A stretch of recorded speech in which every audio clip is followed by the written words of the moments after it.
আজকে আমরা মোবাইলে ফটো এডিটিং শিখব লাইটরুম অ্যাপের মাধ্যমে। এখন আমি লাইটরুম ইন্টারফেসে আছি। সো ছবি এডিট করার আগে প্রথমে আমাকে ছবিটা ইম্পোর্ট করতে হবে। সো আমি আমার মোবাইলে ক্যামেরাতে যাব এবং ক্যামেরা থেকে আমার নিজে তোলা একটা ছবি এখানে ইনপুট করি। সো মনে করি আমার এই ছবিটা খুব ভালো লেগেছে। সো আমি অ্যাড দিলাম, এখন এই ছবিটা চলে আসলো লাইটরুমে, এখানে লাইব্রেরিতে। এখানে আমি এটা সিলেক্ট করলাম, তাহলে আমাদের এডিটিং শুরু হবে। এখন ফার্স্ট অফ অল আমি ক্রপ করি একটু। সো ডান পাশে আমাদের বিভিন্ন অপশন আছে। সো অপশনগুলো আমরা একটু একটু করে এক্সপ্লোর করব। সো ফার্স্ট আমাদের ক্রপ অপশনটা আছে। সো ফার্স্ট আমি একটু ক্রপ করতে যাচ্ছি, ডান পাশে একটু এক্সট্রা স্পেস হয়ে গেছে। আমি চাচ্ছি গাছের অংশটা এবং মসজিদের মিনারগুলো থাকুক। সো আমি যদি ক্রপ করতে যাই তাহলে উপর নিচ থেকে ক্রপ হয়ে যাচ্ছে। সো আমরা যে কাজটা করবো সেটা হচ্ছে আনলক করে দেবো এটাকে।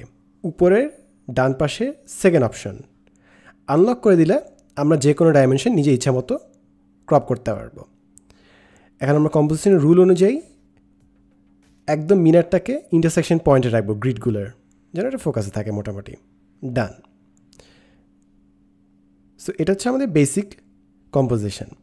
এখন ফোর্থ অপশানে আমাদের বেশ কিছু প্রোফাইল দেওয়া আছে, মনোক্রোম, আর্টিস্টিক, এবং নিচে দেখবেন আপনি এটাকে বাড়াতে পারেন, কমাতে পারেন, এটা ইফেক্টটা। সো আমরা আরও কিছু ইফেক্ট দেখি। আর্টিস্টিক 1, 2, 3। ও ওয়াও, এটা বেশ দারুণ লাগছে আমার। দেখেন অরিজিনাল পিকচার হচ্ছে এটা, আর আর্টিস্টিক ইফেক্ট 3তে এইটা চলে আসছে, বেশ সুন্দর রেড।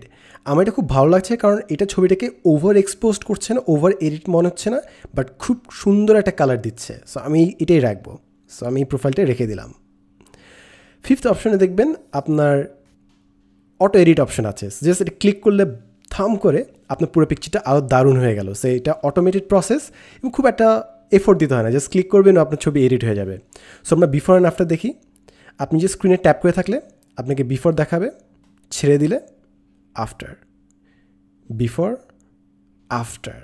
আমার কালারটা খুবই দারুণ লাগছে এবং মেঘের মধ্যে কিছু ডিটেলস আসছে। এবং সবথেকে বেশি খেয়াল করার মতো জিনিস হচ্ছে আপনি যদি মিনারগুলো খেয়াল করেন, মিনারগুলোতে আগে খুব একটা কালার কিংবা খুব একটা ডিটেলস আসছিল না, বাট এখন রেড কালার দেওয়ার কারণে মাঝখানে কাঁচগুলো জলজল করছে এবং ডিটেলসগুলো আরও সুন্দর করে ফুটে উঠেছে। সো আমার বেশ দারুণই লাগছে। এরপর আমরা কার্ভ নিয়ে কিছু কাজ করতে পারি, এক্সপোজার বাড়াতে কমাতে পারি, বেশি বাড়াবো না, তাহলে ভাইবটা চলে যাচ্ছে। কন্ট্রাস্ট সামান্য, হাইলাইটস দিলে খালি ছবির উজ্জ্বল অংশগুলো চেঞ্জ হয়। সো হাইলাইটস খুব একটা বেশি বাড়াতে যাবে না, বিকজ হাইলাইটস যদি আমি বাড়াতে যাই তাহলে মেঘগুলো চলে যাচ্ছে। ওকে, শ্যাডোসের পার্ট হচ্ছে আপনার গাছপালাগুলো। সো কিছু ডিটেলস রাখতে আমি শ্যাডোস একটু বাড়িয়ে দিব, হোয়াইটস একটু বাড়িয়ে রাখি, ব্ল্যাকস বাড়ালে বেশি ফেরার হয়েছে। সো ব্ল্যাকস 11 রাখছি। ডান। এরপর আপনি বিভিন্ন কালার নিয়ে কাজ করতে পারেন। আপনি টেম্পারেচার বাড়াতে কমাতে পারেন, বেশি বাড়ালে আপনার লাল হয়ে যাবে, বেশি কমালে আপনার নীল হয়ে যাবে। বাট আমার এখন যে কালারটা আছে ওইটাই আমার খুব ভালো লাগছে, বিকজ ছবির নিচে আপনার রেডিশ হিউ এবং উপরে ব্লুইশ হিউ। সো খুব সুন্দর কম্বিনেশন হয়েই গেছে ফার্স্ট থেকেই। সো লাইটরুমে অটো এডিটিংয়ে আপনার বেশ ভালো কাজই দিচ্ছে। একটু ভাইব্রেন্স বাড়ানো যায়, হ্যাঁ ভাইব্রেন্স বাড়ালে দারুণ হয়, একটু মিনারটা একটু ফুটে ওঠে। ডান। এরপর আসি স্প্লিট টোনে। এইখানে আপনি কিন্তু এখানে ক্লিক করে আরও কিছু অপশানস পাবেন যেখানে লেখা আছে স্প্লিট টোনটা। সো ওগুলো আপনি এডিট করে দেখতে পারেন।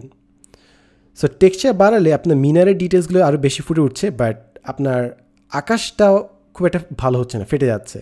সো আমি টেক্সচার বেশি বাড়াবো না, ক্ল্যারিটিতেও সেম ইফেক্টে হবে, আকাশটা ফেটে যাবে।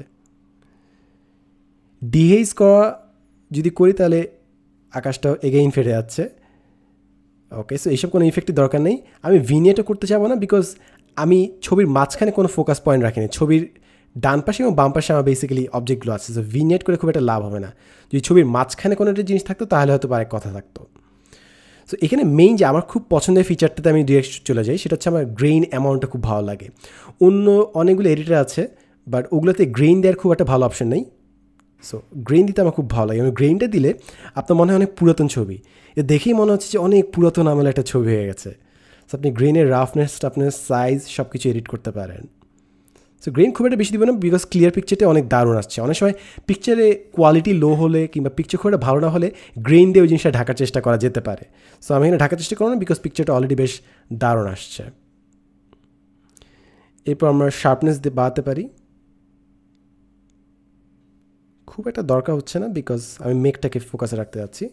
ফাইনালি লেন্স কারেকশন, এটা খুব দারুণ একটা অপশান, বেশ অ্যাডভান্স একটা অপশান। বেসিক্যালি এই ফিচারটা থাকে, এই মানে হচ্ছে এই যে আপনি যদি ডিএসএলআর দিয়ে ছবি তোলেন তাহলে ওই চিন্তা করেই অনেক সময় হয়তো এই অ্যাপটা বানানো হয়েছে। সো ক্রোমাটিক অ্যাবেরেশন আমি অন দিয়ে রাখি। অনেক সময় দেখবেন ক্রোমাটিক অ্যাবেরেশন যদি আমি সিম্পলি এক্সপ্লেন করি, দেখবেন অনেক সময় ছোটো ছোটো তারের আশপাশে আপনার ছবিতে খুব বাজে এফেক্ট পড়ছে, কিংবা এডিট করার কারণে তারের আশপাশে আপনার সাদা টাদা হয়ে যাচ্ছে।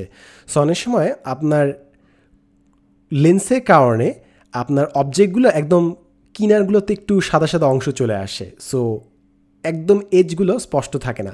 সো রিমুভ ক্রোমাটিক অ্যাবেরেশন দিলে অ্যাটলিস্ট এজগুলো একটু ক্লিয়ার হয়। সো আপনি স্পষ্ট বুঝতে পারবেন।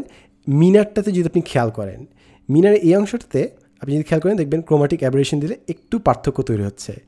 ক্রোমাটিক অ্যাবেরেশন না দিলে একটু ডার্ক থাকছে এবং সাদা সাদা অংশ আসছে, বাট অন করে দিলে জিনিসটা ঠিক হয়ে যাচ্ছে। সেটা খুব ছোট্ট ডিটেল, বাট দারুণ যে এই অ্যাপের মধ্যে সেই জিনিসটা ইনক্লুডেড আছে। সো আমাদের ছবি এডিট ডান। এখন যদি আমরা দেখি